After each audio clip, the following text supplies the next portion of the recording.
Hello, my name is Nigel Griffiths. I work in the Advanced Technology Centre in the UK, which is part of IBM Europe. This movie is about workload partitions, or WPAR for short, and application mobility where we move WPARs between machines. This is all part of AIX6. In this movie we're going to compare the view from the global copy of AIX and a WPAR, and we're going to finish by looking at a few simple performance commands like PS and Topaz. In this top window then we have the global copy of AIX. It's the machine that we've been using for the other demonstrations. And I've shut down all the workload partitions apart from this last one, WP13. That's still active. That just makes some of the output from the commands a little clearer as we go on. Down below here we have the workload partition. I've telnetted to it. We can see this its host name, and we're going to look at the file systems that it has mounted. So here we go. First of all, we note that there's a /user and a /opt. These are mounted read-only from the global area. We'll look at that in a minute.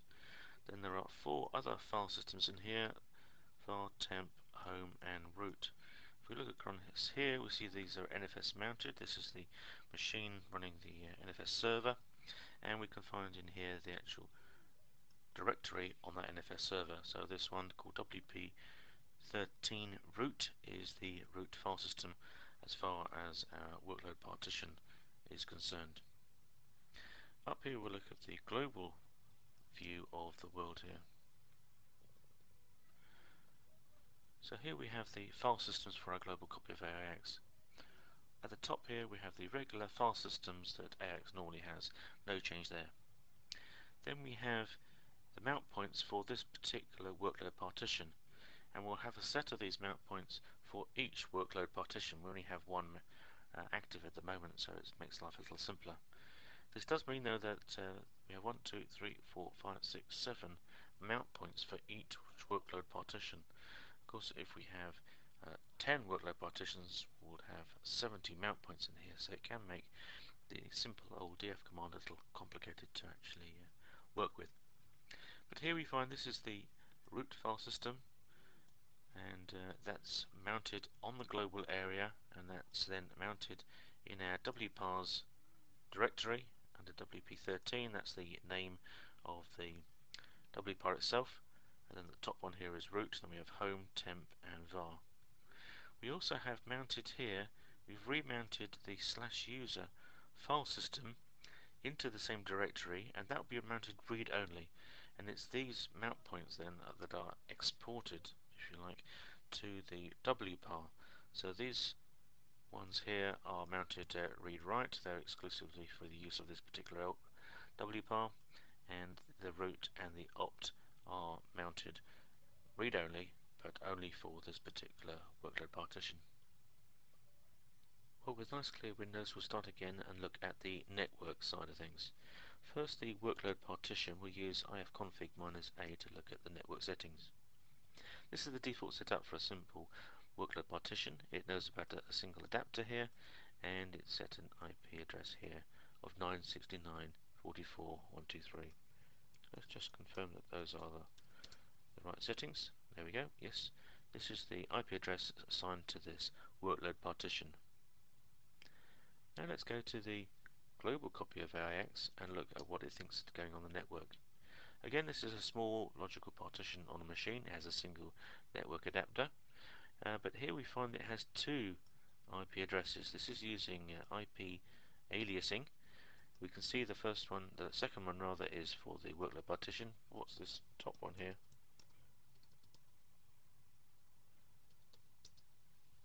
This is the IP address for the global copy of AIX. If we had more workload partitions running, we'd see a whole set of them in here, as we're using aliasing one IP address for each workload partition. If the packet comes in for the global copy of AIX itself, then it deals with the data. If it comes in on an alias, then that packet is passed to the correct workload partition to deal with the incoming data. Now let's turn our attention to the disks in the machine.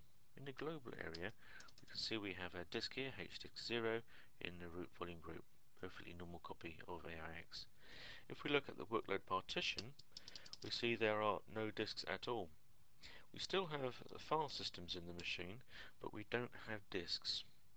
This means that if a workload partition runs out of disk space, we have to manage that at the global AIX level.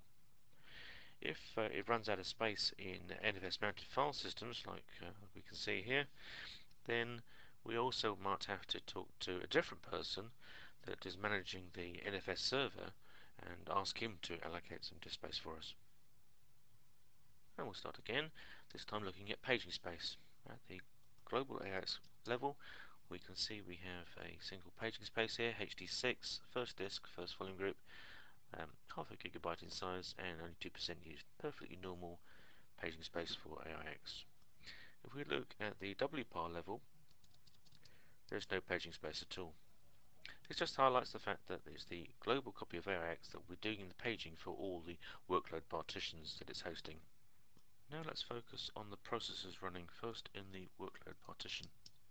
As you can see, there's not a lot of processes. We don't have an application running here, so this is the basic set that you'll usually find.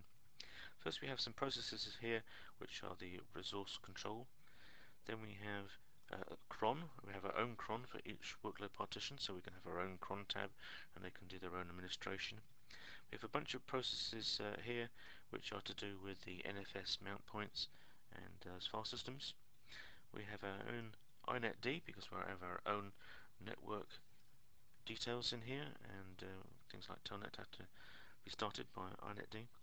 We have our own syslog, so we're maintaining those as well.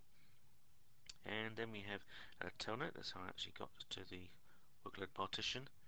PS, of course, as we're just running it. We have our own init process, and daemon, and we have corn shell, and we have sendmail. Actually, that's just the default one, hasn't been set up yet.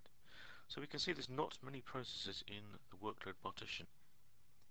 Now let's have a look at the AIX global level.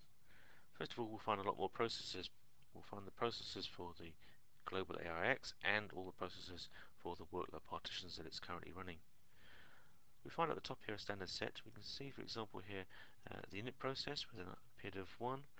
Then we find there's two copies of sendmail. One of these will be in the global AIX and one of those in the workload partition. Not easy to spot which is which there. We're running a whole load of other daemons in here. This has got the Ganglia daemon running. We got NFS running here. pconsole running, some Java processes, VNC here for our X Windows. Then we have a second set of processes running here for we're only running one workload partition, WP13 at the moment. There's another copy of init, another copy of syslog and inetd for that workload partition, and so on. Bit of a confusing picture, and this is just with the first workload partition running. Fortunately, we've got an extra option we can add to the PS command. There we go, the -at command. This -at is commonly used for a lot of commands, and it says give us some workload partition details. So we have an extra column in here. We can immediately tell that all these processes at the top are for the global AIX, and we can see here's the first one for the workload partition, and it's the sendmail process. So we can spot the difference between the two now. We have a corn shell running in a WP3. If we go down a bit further on, we'll find a lot more processes here for our workload partition. For example, this init process is the one that's running in the WP13, different PID, it's not a 1 in that case. And we find the other processes down here to make up the set that we found in the workload partition itself. But again, this can get very complicated if we're running a dozen copies of a workload partition. Fortunately, we can have a second go here, and we can look at the processes for just one particular workload partition. Actually, if I make this window slightly larger and do that again, we can see this list of processes here are the same list of processes as we find in our workload partition, but do notice that the PIDs don't match up. A process now in a workload partition has a global PID, process ID, and a PID that it uses when it's in the workload partition, and these two are not exactly the same.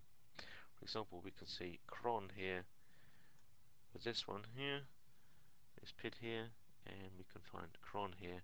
It has a different PID as seen from the global area. So we'll have to be very careful when we're stopping processes using the kill command. Okay, and finally we'll look at Topaz to give us some performance details about our workload partitions. As we can see here in our workload partition, Topaz runs very nicely. I'm running a little program called ncpu to actually keep the machine busy, to give us something to look at. We also note over here that we have two different colors. Some of these numbers are relative to our workload partition, and some of them are relative to the whole machine. The numbers aren't collected yet at the WPAR level. So the ones in yellow here are global numbers, and the ones in white are for just our workload partition. And we can see out of the resources that we've allocated to our WPAR, we're actually using 100% of them, and that's taking up 0.4 of a CPU. If we go to the global area and we start up Topaz with the -@ sign, we find we have a new bit down here, which is about the WPARs. We're only running one at the moment. Normally it would come up with a list of them, and we can see how much CPU time each of our WPARs are running. We can see here that the global copy of AX sees slightly higher numbers for the amount of physical CPU time, and it has a different view of amount of CPU resources. I've used the workload manager resource sets to limit the amount of CPU power that the workload partition can actually use. That completes movie 9. We hope you've enjoyed these movies. We could do some more advanced ones, perhaps back up and restart, how to clone, performance monitoring and control, how to share applications, and how to update AIX and WPAR. But we need feedback from you. If you want them, please let us know that you've enjoyed this first 9 and that you find them valuable.